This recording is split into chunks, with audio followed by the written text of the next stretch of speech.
Welcome back to the channel and welcome back to another quick pick prediction video.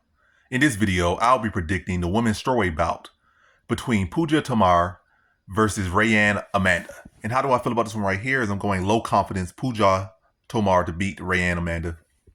Yeah, this fight really boils down to that neither of these women are very good. I feel both are UFC caliber or potential to stick around in the UFC, but as far as like, do they really stand out or stick out, or can they really excel right now or the foreseeable future? Like excel? No. So you're kind of going with two fighters that are not the best. So by no means should Rayanne Amanda be like a 2-1 favorite. I guess they feel like, oh, she's Puja's Indian fighters are very good, or Indians are very athletic, or anything like that.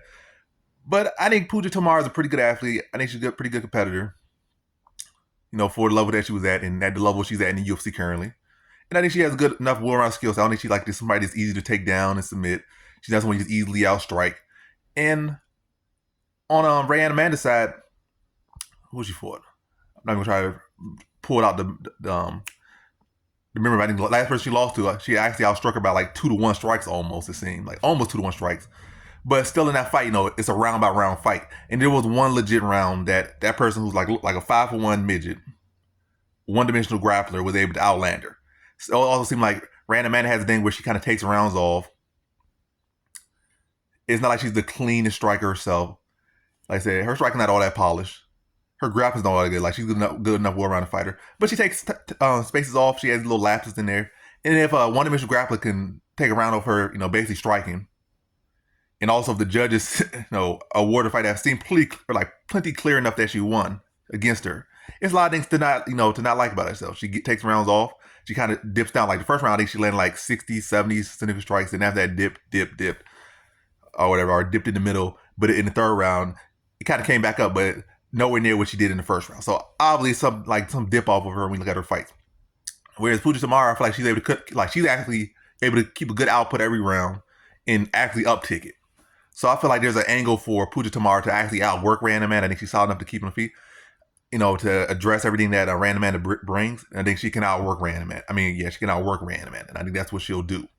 And also I think the fact that, anything might be a, turn away for a lot of other people. Like, oh, she's Indian, she's this, that. She's like 1 inch shorter, and she had like 2 inch less reach, or 1.5 less reach. So that's like 3 things. Indian, 1 inch shorter, 2 inch less reach.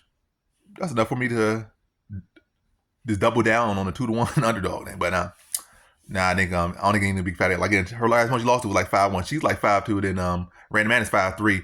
But the person Rayanne Amanda just lost to was like 5'1", really like 5 foot or 4 foot 11, like very short lady. Short lady with a weak overhand down, we got no power behind it, and just desperados takedowns to get to her BJJ, and that's the person who beats you. You didn't shut down most of her takedowns, but for whatever reason, the judges liked her and gave her her name to lead Alencar. But anyway, I think the Indian thing for her, I feel like was the Anshu Jubilee was supposed to be like, the guy to kind of be like their, like India's Li Jingliang, guy that's probably going to be a good flag bearer and probably stick around, not be ever exceptionally phenomenal, maybe have moments like Li Jingliang did, the Leech had, but he's supposed to be the flag bearer, and he might still go on to be the flag bearer. But I feel like they're looking for, in India, like one of the most populated countries. Matter of fact, in reality, they are like the most populated country in the world. Most populated people, most populated people. Either one or two, but they're definitely up there. And so the UFC definitely going to want to have a fighter from there that can, at least stick around. They're not expecting them to be no champion, to be no top fighter, but they expect them to be like a fighter that can, maybe hang around the top 20 for years, like Li Jingliang did, maybe peak into the top 15. So, yeah.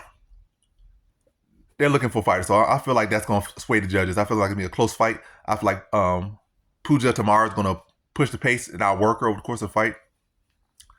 And if it is close or it's leaning one way or leaning a little bit away from, I feel like the judge is probably going to give her the nod too. So that's another thing. I feel like she could win clean and clear, but I also feel like if she keeps it close enough, the judge is probably going to give it to her. So, yeah. And even they gave Talita Alencar, who had no reason for them to give no lean to in that fight, a decision over her last fight. So I think Pujar Tomar is able to edge this one, outwork her, and again, beat her by decision. So in this one, I got Pujar Tomar via decision.